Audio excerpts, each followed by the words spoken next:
అమ్మవారికి పసుపు కొమ్ముల మాల వేయటం కేవలం ఆచారం కాదు, లోతైన ఆధ్యాత్మిక భావనతో కూడిన శక్తి ఉపాసన. పసుపు అంటే మంగళం, సౌభాగ్యం, శుభశక్తికి ప్రతీక. భూమి నుంచి పుట్టిన పవిత్రమైన ప్రకృతి వరంగా పసుపును భావిస్తారు.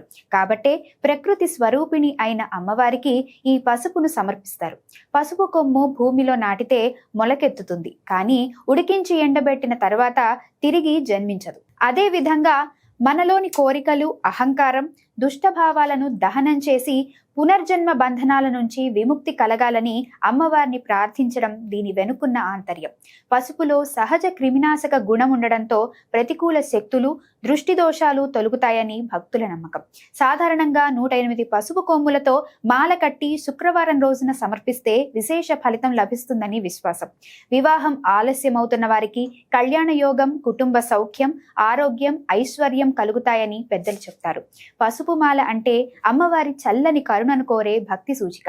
భక్తి, విశ్వాసం, పవిత్ర సంకల్పం కలిసినప్పుడు అమ్మవారి అనుగ్రహం తప్పక లభిస్తుందనే నమ్మకమే ఈ సంప్రదాయం వెనుక ఉన్న అసలు రహస్యం.